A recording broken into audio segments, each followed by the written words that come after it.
Hello gang and welcome to another DayTripper show. My name is Wayne, hope you're having a fantastic day wherever you are in the world. And on today's show we are going to be talking conventions in the style of movies, TV, toy conventions. And to do that we've got a guest on the show who is a regular conventioneer. I don't know if that's a real word or not, but I'm going to use it anyway. It's pretty good I think. In the form of Grant Collins. Welcome to the show, Grant. Thank you, Wayne. It's nice to be here.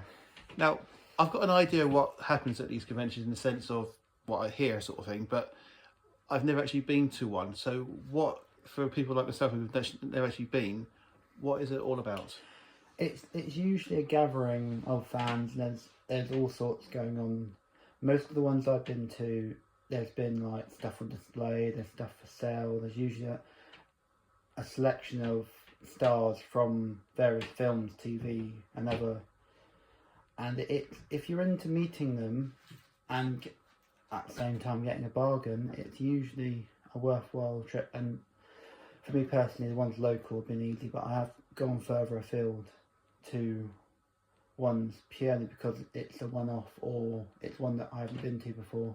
The furthest I think I've been is probably Isle of Wight, and that was a nice setup because they had the Enterprise College, which if you haven't been to it, and if they do it again, obviously since COVID had it reared its ugly head, it hasn't been. They've made a comeback with some conventions, and slowly but surely they've brought them back to the same sort of level, as it were. But yeah, if you haven't been to one, I recommend them. So, taking aside the sizes of different conventions, whether it's say one in, I don't know, I heard there's some in Tottenham occasionally, or there's some in Birmingham, which is obviously a much larger event. Apart from the fact that there's bigger sizes and that, what would be the difference between them? What we'd see? Well, obviously with a venue, like I went out. The name of the place has escaped me, but it's one I went to a while back with a friend from Boys Brigade, who I'm also a fellow officer there, and we went to one. Again, the name of the place has escaped me, but because of where they were based, they had room for vehicles to be parked outside, and that's usually a nice addition if they've got like either a replica someone's put together or an actual, very rarely a case, an actual vehicle from a film. I think the last time I saw an actual vehicle from any film, it's one of the bikes from Battlestar Galactica.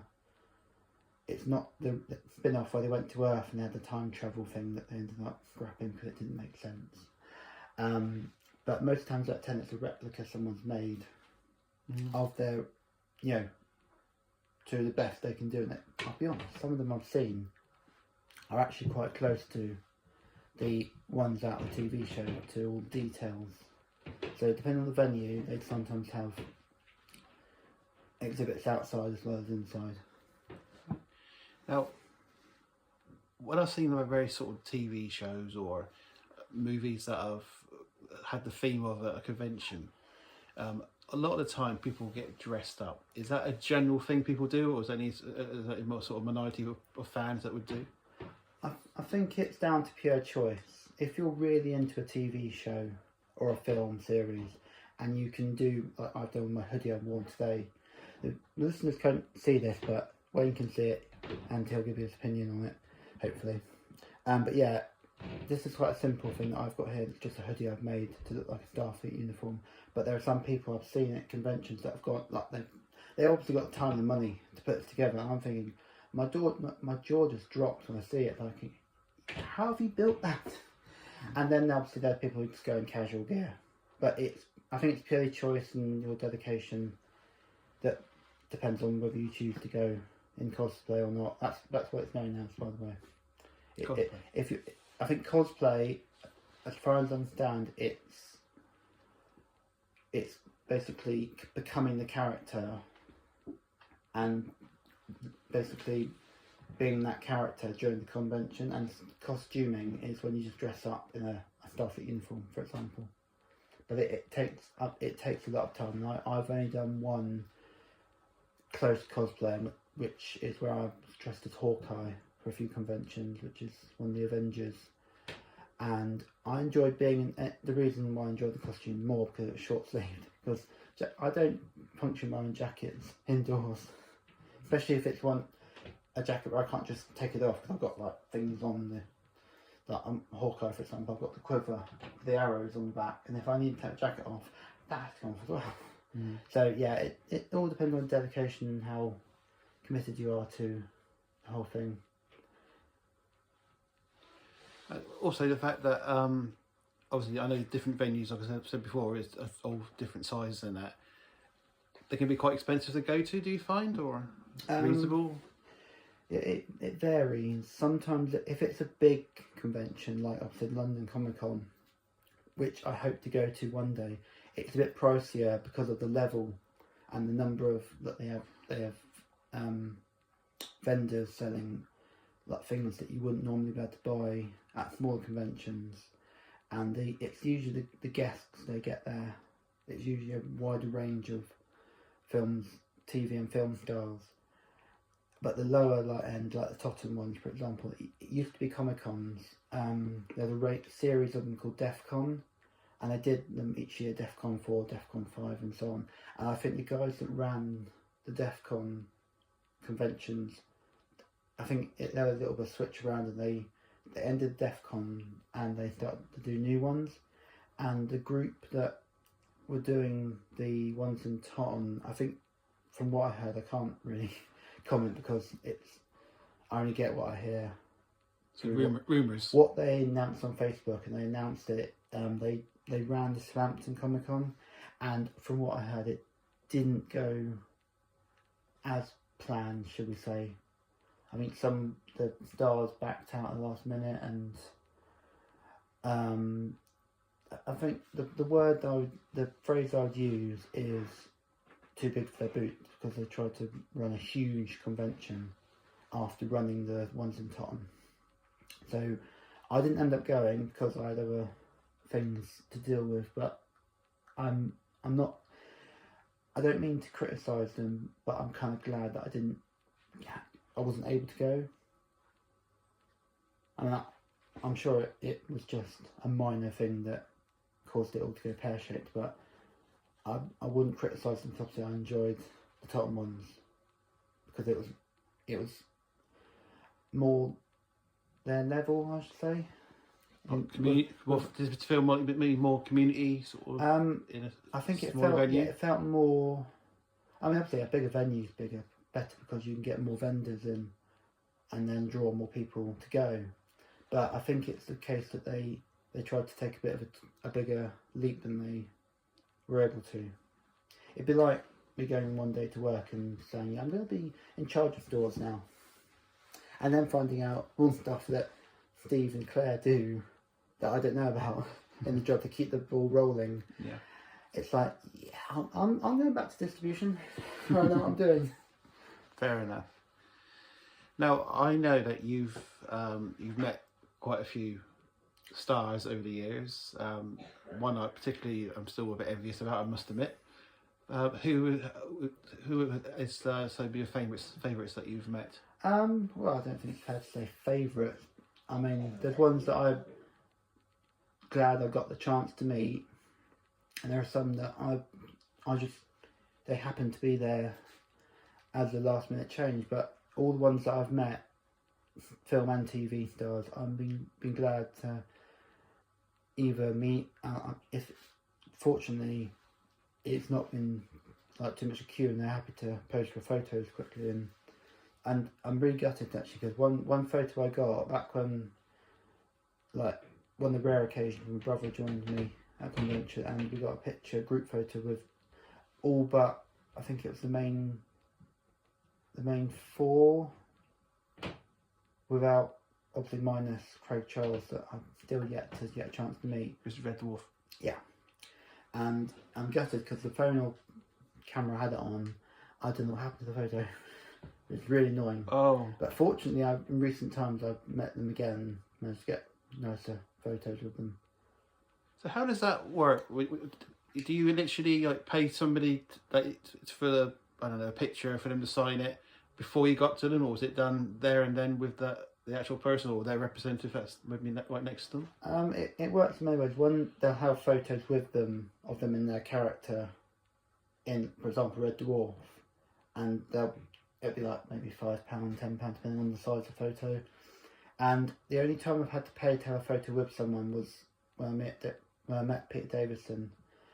I think it was Fleming Park Comic Con, and I think it's the only time I had to pay. All the other times, you know, they're there to meet the fans. So if they're asked to have a quick photo with you, then they're happy to go. But usually, when they had, I think, 3 of the Red Dwarf cast at one of the, I think it might have been Tottenham, I think, and they were happy to pause for a moment to take a quick photo and stuff. Do you find, I don't want you to sort of say anybody particular if it's anything negative, but do you find generally the people that you've met at these events, you know, TV film stars, are quite friendly, or is it just a bit awkward at times, especially if you ask for a photo? Well, if I'm honest, most times out of 10, all times I've had, you know, they have been friendly, and I think that's because they're there to meet the fans. Mm-hmm. If it was them like in the shops doing their shopping, that's them getting on their life. But when they're at conventions, you know that they're there because they're happy there to meet the fans.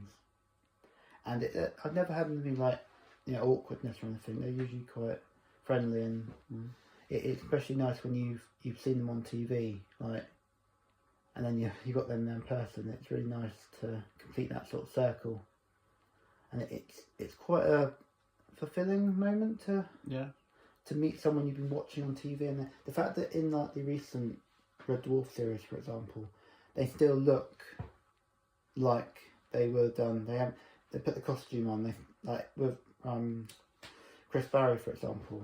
In the recent ones, he still looks like Rimmer. Yes. He may be a bit greying, but he puts the costume on. He can still be Rimmer. Oh yes. And it hasn't like ruined it either, because it's still like they do fresh ideas on top of bringing in stuff back from the previous series. So what other people have you met? Well, I've met a couple of the classic era Doctors, Doctors 6 and 5, which is quite cool to meet. I've met, from a more recent Doctor Who, there was a character, Dorian, I think he was called, and he was anyone who's watched Matt Smith's era of Doctor Who will know he's the big blue one that gets his head cut off, and he ends up in a box, and he's quite a chirpy sort of, you know, light-hearted character, and it was quite cool to meet him, because he was quite, you know, friendly and chirpy in person as well as his character. And being that it was the first any Doctor Who I saw was the classic era, it was quite nice. Again, full circle to meet them in person, because now you're seeing them, and even though they've aged a bit, they still have that sort of like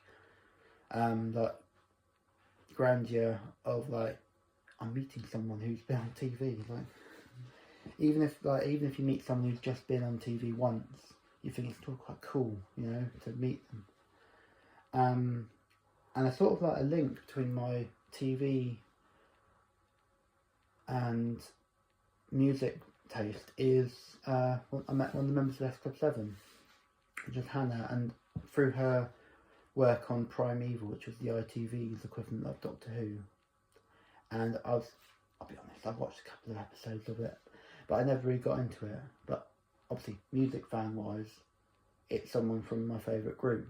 You wanted to see her more because of the music rather than the TV show? I'll be honest, the first sort of interaction, music or TV, it's music, and obviously through school, one of the first bands I discovered was S Club 7.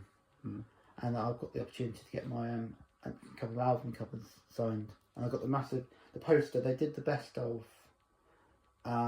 album, and it had like a fold out poster, and I got that signed and it's framed, and one day I'll have it up on the wall, but at the moment I haven't figured out where to put it. Have you got any events that you're planning to go to in the near future?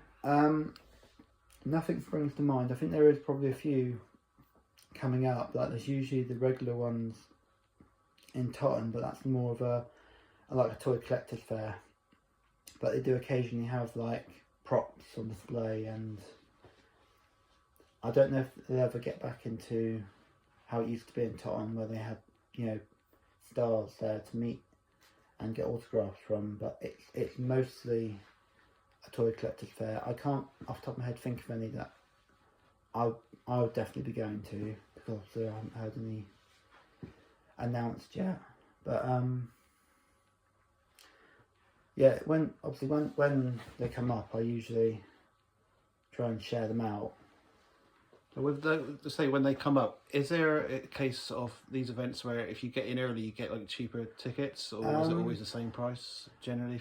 I know it's different venues, but With the collector's fairs, it's usually an early bird ticket you can get. That if you get there early, you can get in a bit before everyone else. so what do you get for your ticket? I mean, do you just get entrance and that's Entrance. Sometimes with some of the events they have like little freebies.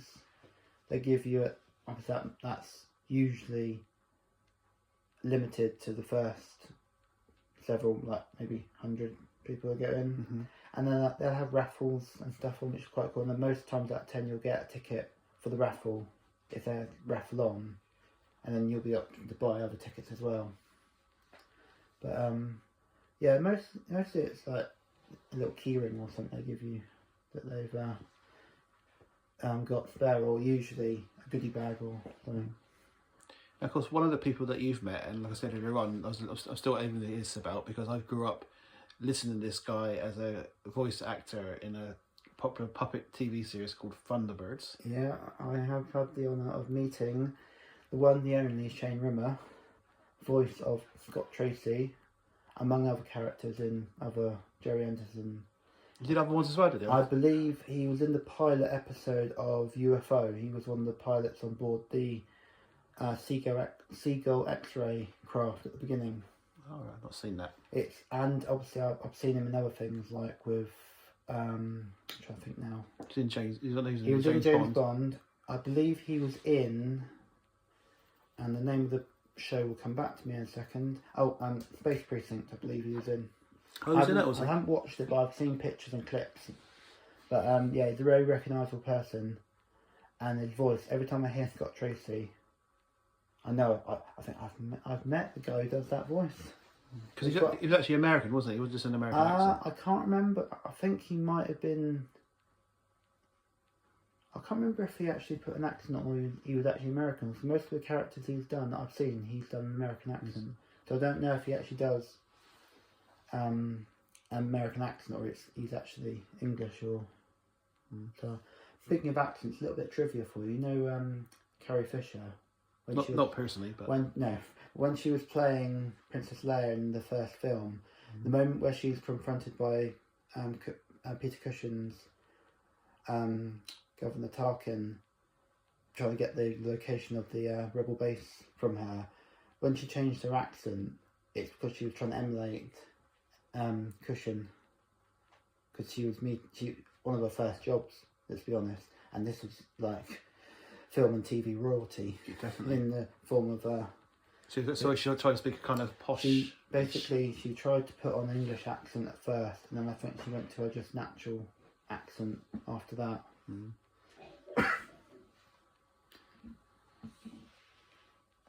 So, about other people that you've met? Yeah, there's a nice little bit of a smattering actually. I've among the other cast of Red Dwarf I've met both Hollies. I've met the original Holly from series 1 and 2, and then the later series when they brought him back in. And obviously between series, I think it was 3 to 5 and 6, I think they had Hattie, who played the female version of Holly, and then obviously she played the parallel universe Holly in the series 2 episode. I remember that. Which was quite amusing to see her play the female version of Holly, and then just come back. I think it was quite a nice touch to bring her back. So what was she like to meet? Obviously not saying it's a while ago, but yeah, like most people I've met from the shows, it's quite pleasant to meet someone you've watched on telly, and they usually it was really nice to be able to ask her what it was like on the show and stuff, and it's nice to hear it from someone who's been on the show. Mm-hmm. So yeah, it's again, it's a while ago. So Well, that kind of brings up another question, really, because you say you got to ask her, and I'm sure you have to ask other people as well what it's like on films and shows and that. But I imagine also you're going to have people queuing up behind you. Is there sort of they're sort of saying, no, you know, there's your autograph, there's your photo, or is it kind of a quick thing, or is it more relaxed? It depends. Like I said, when I met them last time round, it's not usually like a conveyor belt way. Like they're like that. If it, I think it's usually down to the person who's the person from the show. You know, if you want a quick photo, they'll stop for a quick photo, because obviously they don't want to feel rushed and stuff. And even, I mean, I think only if it was like heaving, if it was a massive queue, they probably would have to, you know, be a bit more brief with it. But most times out of 10, they're usually quite, you know, relaxed, and they'll take the time to have a photo of you and stuff. So yeah, it's never felt like I've got to get my autograph and then, you know. You don't feel you don't personally feel pressurised then? No. I think it's everyone has their turn, and if you really want to meet this person from your favourite show, it's like most people you have to queue up for. You know, sometimes you have to be patient and wait. And I've had to wait a few minutes or minutes to meet them, then someone else behind me can wait a few minutes if they really want to meet them. But yeah, I've never felt like I have to quickly get out of there after getting my autograph or getting my photo with them. So yeah, it's always felt like nice, easy, relaxed environment around them. So you mentioned about merchandise that the vendors would sell. What sort of things would that be? It varies. I mean, it goes from vintage, second-hand, like originals, like for example the Thunderbird Matchbox ones, all the way up to brand new like figures from the more recent, or vintage ones that are either been kept in the box and they're like worth more than my bank balance will allow, shall we say. So yeah, there's usually a nice range of bits there. There's action figures, there's all sorts. I mean, in recent years I've had to scale back, and I've focused on just getting Pokemon cards that either I need or just want for my collection. But if you're, like, anyone who's asked me what there is there, I've said if there's a TV or film you're into, there's something there you'll probably be drawn to. I mean, I've seen one stall and I think he's there every single time, and he has proper like replicas of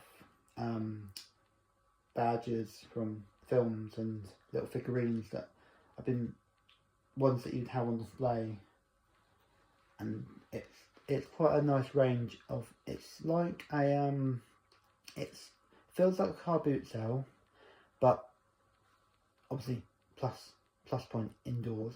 But yeah, it's usually a really nice mix of all sorts, whatever you're into. And I've got a few like action figures that I'm glad I've got, because I've only got them because I went to that convention or event.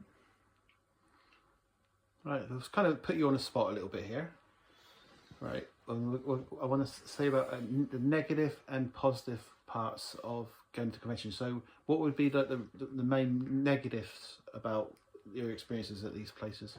The main negative, and that's purely, you know, sometimes it's down to the venue, but the only negative thing I would say is an indoor or largely indoor venue can be quite crowded. If it's a popular one, it can get quite packed, and you can just find yourself just thinking, I can't move anywhere, and you can be there waiting like a while just to look at stuff that's on display, because there's usually, like, you know, no offence to them, but parents bring their kids, but when the parents who have their kids in a pram, and I'm sorry, there's some venues that are just not suitable for prams. No, I mean that in no way disrespectful to parents to have prams. Yes. Don't start writing to Grant. It's No. not nothing personal. I don't have anything really like. I don't mean it like in a horrible way, but if you have a child who needs to be in a pram, it's not the ideal environment. And that's more because of the crowds you can't get past. The size of the venue and the other people in the crowd. The larger venues like Fleming Park I've been to, they have a huge sports hall there, and it's all sectioned out in like the stalls and stuff for sale. But yeah, that's the only criticism I have is if it does get busy, you find yourself half the time you're spending waiting just look at stuff for sale. Which kind of links onto this next question, really. That I'll go to the positive side in a moment. But you mentioned about prams and that and how crowded it is. Now we've both got friends that have various disabilities, whether it's walking or in wheelchairs, such like. Do they try? I know there's different venues and different sizes and that. Try to make it easier for people with say wheelchairs or some sort of mobility issues. Yeah, I must admit, most of the venues they usually have an access point. If you're in a wheelchair and you're in such a condition, like the reason you're in the wheelchair is, and if you let's just say some people have more mobility in the wheelchair. Some people are in a wheelchair because they've got a broken leg. But some people are in a wheelchair because of other reasons. They do have a way of getting in without any ramp, bumps or steps. So most venues have able to have an access point for people in wheelchairs, regardless of the situation of why they're in a wheelchair. Yeah, and have you ever noticed, like you say, it could be really crowded and trying to get to the various venues that people can't get to certain areas because of their ability or disability, should I say? The only time I remember is if there's been a venue upstairs, like for example the Grand Harbour Hotel, they had the Sci-Fi Ball, which is a huge event, but it's mostly aimed at the sci-fi genre of films with Star Trek in mind, and there are times where they've got like vendors and the floors upstairs as well, but that place is perfect because they've got obviously a hotel, so they've got lifts that are designed to be capacitated to hold lots of people, including people put wheelchairs in. But there have been some venues I think that they haven't really thought ahead on the whole, like some people might be in wheelchairs front, but most venues they've had some way of people being able to access all aspects of the convention, not just the ones on the bottom floor. That's good. Well, so we mentioned a negative as far as people with little children or pushchairs and such like. Are there any other negatives you want to speak about, or should we go to the positives? Nothing I really think of. I mean, the only like some negatives have come just from the fact that they haven't allowed for the number of people. For example, not really. I don't know if it was really a convention, but I think you were there. It was the day in Southampton when they had all the vintage buses running. Oh yes. And the only negative thing I'd have is they didn't really allow for the numbers. And me being me, I wanted to buy on the programmes. I got one in the end. They managed to send out them to you if you to people who missed out on the day. But that's the only like recent memory I have of a convention or event where they haven't really planned ahead for the numbers. Didn't expect it to be as big as it was. I'm sorry, there are a lot of people who probably remember First Bus, before I was born. First Buses existed. City Bus, I should say, not First, it's City Bus, and then it became First, I think. That people are, sad to see First go. So I think, and to have the vintage buses there, that's going to pull people in, because vintage buses, I don't know what it is about vintage buses, but they're really nice to be seen driving around. Also, I think that I understand why they couldn't do it, but I think they missed a little bit of a trick, that if they were going out to like Shirley and back in, it would have made a nice little touch to have people be able to get on in Shirley and then getting all the way to Southampton Because I was in Shirley, I think, oh, I'd like to catch one to go in town. I saw one come around the corner and then go on past. I thought, oh, okay, guess I'm not getting on that one then. Well, I know we're getting slightly off topic in a moment, but I do know this because obviously I filmed the events for the Buses Journeys and More YouTube channel. And in the past, when they've done that, they've driven up to, say, Millbrook in Southampton, and people got off and then took photographs and then got back on again. I think it was because of insurance reasons this time they couldn't do that. I think that was the reasons why. I completely understand that because they've got these close museum pieces, aren't they? Because almost, I think that I would love to see how they keep these old vintage buses running, because I imagine it's just, they must have a specialist team somewhere that just knows how. They're enthusiasts. If like with everything, really. If a route master, for example, breaks down, they've got someone who knows exactly how to fix it. Grant, keep looking out on the YouTube channel. You never know what's going to turn up on here. So back to conventions. What's the positive things about them? Positives, well, mainly with experience. It's going to an event like that. If I'm in the right mood for it, I will obviously go in a jacket or t-shirt relevant to either a current series or one of my favourite series. I think it's just like I've said before, since 2020, it's just being able to go out again anyway. It is more relaxed now because obviously you don't have to wear a mask indoors unless you want to. Obviously. Well, at conventions, some people do wear masks. Yeah. Different type ones, maybe. I'm tempted to go in a clone trooper helmet one day just to... Yeah, I'm wearing a mask. Yeah, look.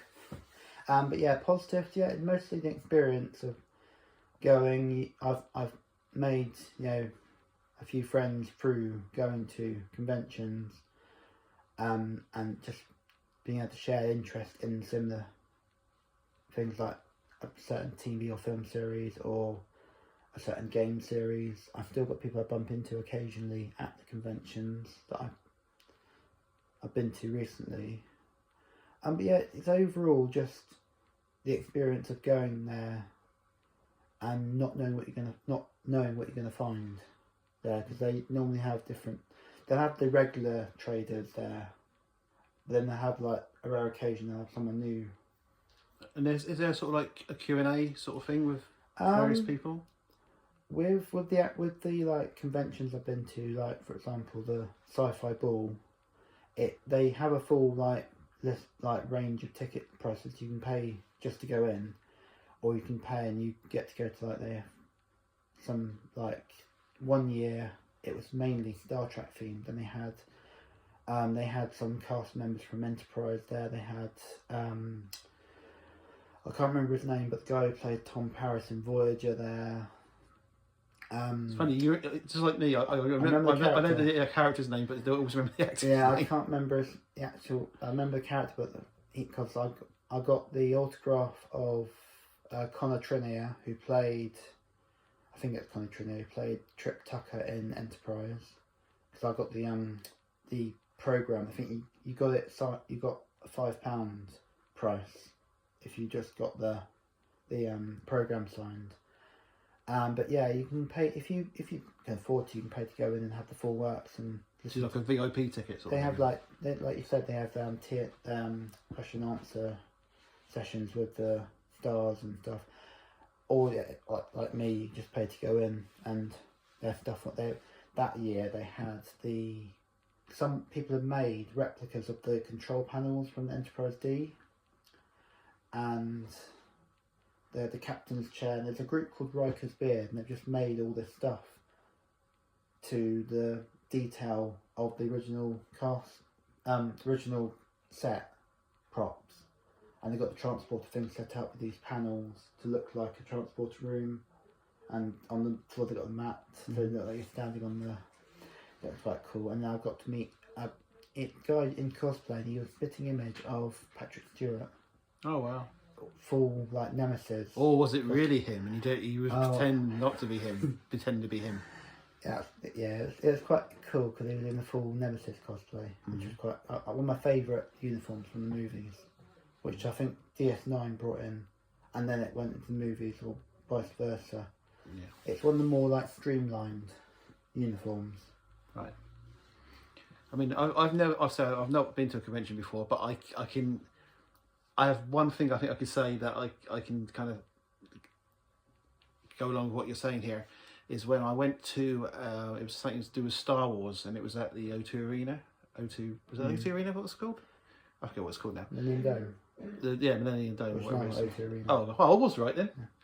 Anyway, and they had a Star Wars thing there, and my girlfriend and I went up there, and we walked in, and right in front of me was the Han Solo frozen in carbonite or something like that. What's called carbonite, and I zoomed off and left and carried in behind me.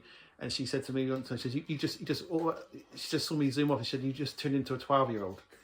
You know, I get what she's saying, because, you know, like, I did, in a sense, you know, I just went straight to it, and I thought, wow, I was making photographs and this sort of stuff. So I get what you say. When you go to convention, you see, like, these replicas or the cars and things like that, and I'm sure there's been, like, Ghostbusters stuff, which obviously is a big thing at the moment, because that's coming back, or come back, I should say.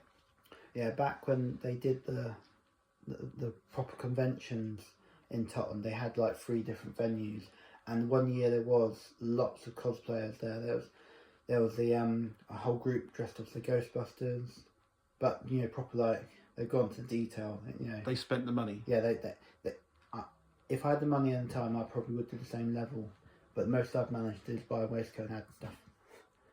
But as long as you're having fun, yeah, that's the thing, isn't it? And I did do well in a cosplay competition at, I think the first time I went to Salisbury Comic Con, and I got a few impressed, like, comments, you know, about my Hawkeye. That's pre, so I don't know how, like, if you've seen my cosplay pictures, but when I bought the waistcoat, I started out just plain, like, outdoorsy waistcoat, and it looked like pockets and stuff. It looked like similar to what Hawkeye wears in the film. And one day I thought, you know what, I think I'm going to add the details from the film to it. So I've now got the red bit that he has on the front. So more closer to the Avengers Assemble movie costume, as opposed to the more recent one, which was a long coat. But yeah, I got a few nice comments from other cosplayers. One guy dressed as an MIB agent, and he said, "Oh, Men in Black." He said to me, like, if you ever feel you need to leave the Avengers, give the call and get the card. And he had the card made up like at the film, which was quite cool. I must admit that's a level of detail that I'm quite impressed by. When you've got props as well as the costume that's been done. So people are so into it's that much. It's really cool. When they did Southampton Comic Con, I think they've done it again more recently, but it's back when they did what they could, and I was there. That's when I met Holly and Hannah from S Club 7 at the original Holly, Norman Lovett. And there was 2 other guys. I think they were probably dressed up as characters from The Last of Us or Walking Dead, and they obviously spotted my costume, and we had a brief bow and arrow shoot off in M&S in West Key. That was a fun moment from the Southampton Comic Con. Like, yeah, it was quite cool to have someone recognise who you dressed as.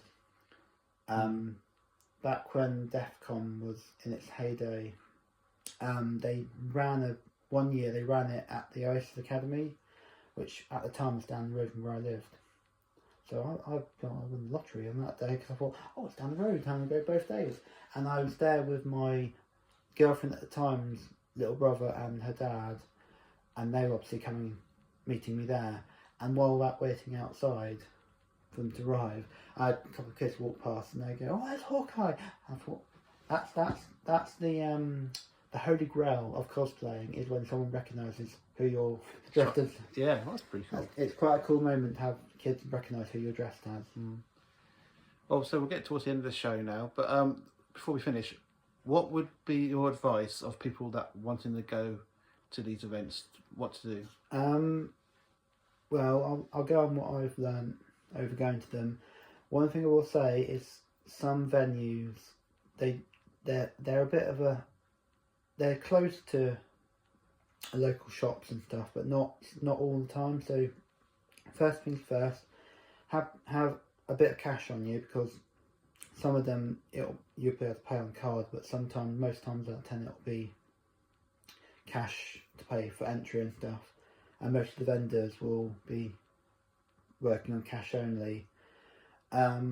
If you're like me, you want to buy stuff, have a backpack, because it's a lot easier walking around venues, or a shoulder bag, or messenger bag. That's the word I'm looking for.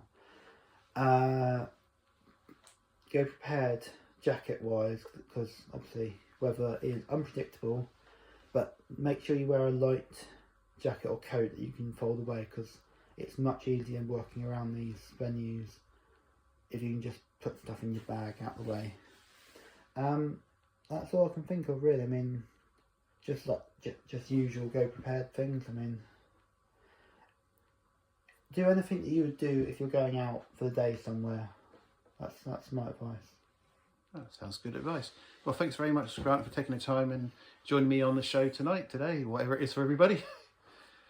And if you haven't done so already, please consider subscribing to the channel, Buses, Journeys and More. We've also got many different videos out there, and as Grant mentioned earlier on, we've got the a bus, the heritage thing that we met up recently in Southampton. That's on there, and also there's other shows that have as part of the DayTripper podcast. So if you ever get a chance, please do consider giving it a subscribe and even a like. There you go. So anyway, thanks very much, Grant. Thank you. Pleasure. And until next time, bye bye for now.